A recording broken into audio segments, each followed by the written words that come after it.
बच्चों, आप लोगों ने उपन्यास सम्राट मुंशी प्रेमचंद का नाम तो सुना होगा, जिन्होंने 300 से अधिक कहानियां लिखकर हिंदी साहित्य के उपवन को हरा भरा कर दिया।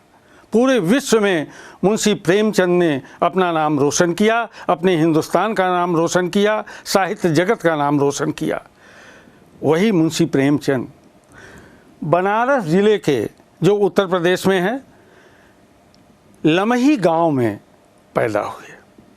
बच्चों, आइए हम लोग चलते हैं लमही गांव। ये मुंशी प्रेमचंद का पैतृक निवास है, जहां अजायब राय जी के यहाँ मुंशी प्रेमचंद पैदा हुए। मुंशी प्रेमचंद जिस परिवार में पैदा हुए, बहुत गरीब परिवार था। उनके पिताजी पोस्ट मास्टर की नौकरी करते थे और उस समय बच्चों वेतन बहुत कम मिलता था। आज तो काफ़ी वेतन मिल रहा है, लेकिन उस ज़माने में बहुत कम पैसा मिलता था। बेचारे अजायब राय किसी तरह से अपने परिवार का उदर पोषण करते थे। अब दुर्भाग्य देखो मुंशी प्रेमचंद के जीवन में कि उनकी माता आनंदी जी जब वे 7 साल के हुए तो स्वर्ग सिधार गई। अब पिता कैसे उनका पालन पोषण करते, उन्होंने दूसरा विवाह कर लिया। और दूसरा विवाह क्या हुआ बच्चों, वो जो सौतेली माँ आई, उन्हें बहुत ही दुख देने लगी, तंग करने लगी। छोटी छोटी बात में मुंशी प्रेमचंद को डांटती। वो बेचारा करता तो करता क्या। अब मुंशी प्रेमचंद माँ को भी देखते, पिता की बातें, गरीबी में कुछ पैसा मांगते, पिता सीधे मना कर देते, बेटा हमारे पास पैसा नहीं है। किसी तरह से मुंशी प्रेमचंद अपनी पढ़ाई लिखाई चला रहे थे। अब उनके दुर्भाग्य की सीमा नहीं रही बच्चों। वो बेचारा मुंशी प्रेमचंद जो है पितृविहीन हो गया। 14 साल की उम्र में उनके पिताजी भी चल बसे। बच्चों, जब पिताजी का निधन हो गया तो लोगों के दबाव पर, खासकर सौतेली माँ पर का दबाव ज़्यादा था। उन्होंने 15 साल में विवाह किया, लेकिन ये विवाह बहुत दिन चल नहीं सका। गरीबी में कौन लड़की रहना चाहेगी। बहुत सारी आवश्यकताएं होती हैं जो मुंशी प्रेमचंद उस समय पूरा नहीं कर पा रहे थे।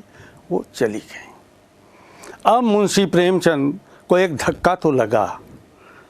बेचारे उस धक्के को सहकर अपनी पढ़ाई उन्होंने जारी रखी। बहुत श्रम किया है अपनी पढ़ाई लिखाई में। बड़े दुखी मन से, अरे तुम ही सोचो कि जिसकी माँ न हो, पिता न हो, पत्नी का चले जाना, गरीबी एक तरफ, सौतेली माँ की प्रताड़ना, बहुत सारे ऐसे सत्य हैं जो मुंशी प्रेमचंद को लेखक बनाते हैं। यही सारे अनुभव जो आसपास वो देखता है, अपने घर में देखता है, खुद जीता है।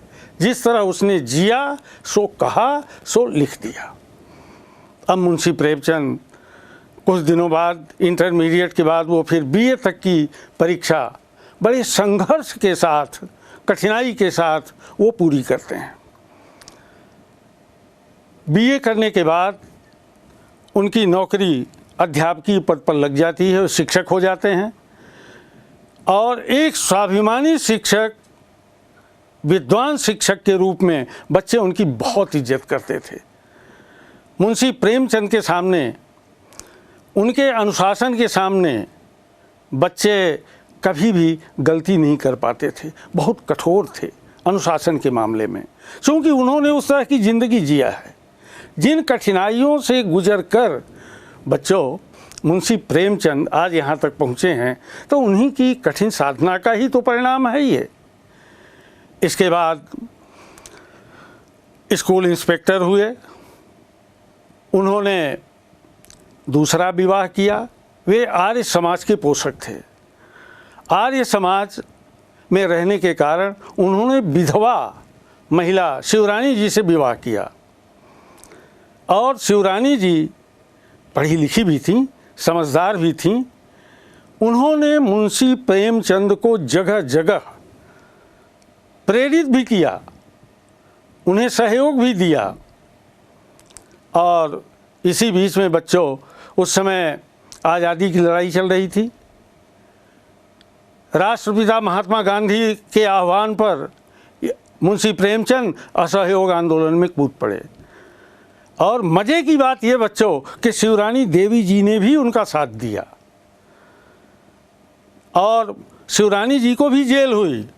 मुंशी प्रेमचंद तो बाहर से ही सब करते रहे, लेकिन असहयोग आंदोलन में जाने के बावजूद भी उन्होंने अपना लिखना नहीं छोड़ा। चूँकि उनके साहित्य में, उनके लेखन में गांव है, किसान है, मजदूर है, शोषित वर्ग है, शोषक भी है, पूंजीपति भी है और असहयोग आंदोलन की झलक भी है। चूँकि वो गांधी जी के साथ कई स्थलों पर उनको सुनते भी थे, समझते भी थे।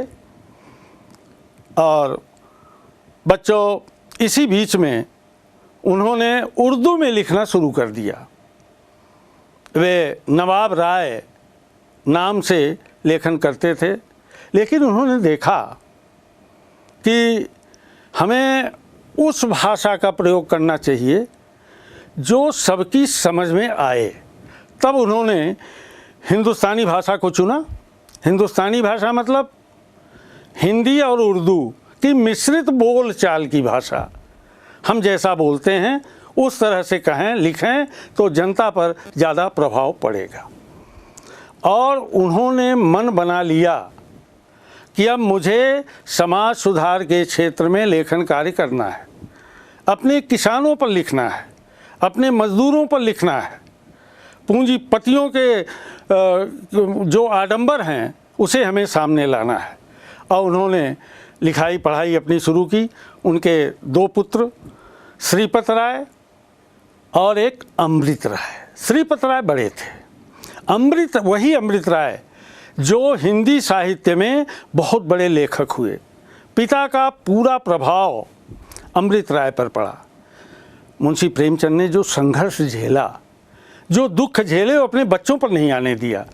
उन्होंने बच्चों की पढ़ाई लिखाई में पूरा योगदान दिया है। अपने यहाँ भी आप भी देखते होंगे, जो गरीब से गरीब व्यक्ति भी अपने बच्चे को पढ़ाने के लिए लालायित रहता है और खून पसीना एक कर देता है। यही सत्य मुंशी प्रेमचंद के जीवन में भी था। वो तो खैर नौकरी भी कर लिए थे, पैसा भी कमाने लगे थे और लेखन में भी उनको पैसा मिलने लगा था, लेकिन इतना ज़्यादा नहीं था कि वे मतलब बहुत खुशहाल ज़िंदगी जीते। हाँ, उधर पोषण चल रहा था, बच्चों की फीस जमा हो रही थी। और मुंशी प्रेमचंद असहयोग आंदोलन के साथ साथ बच्चों, जैसे मैंने बताया, लेखन तो कर ही रहे थे।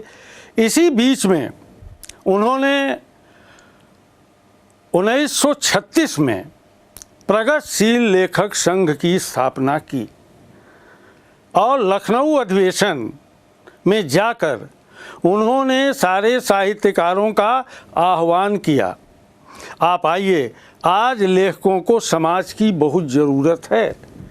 लेकिन लेखकों से उन्होंने कहा कि रोज़मर्रा ज़िंदगी जीने वाले मज़दूर, हमारे वो श्रमिक, गोबर और होरी जैसे लोग इतने दुखी हैं, आप उन पर कलम चलाइए।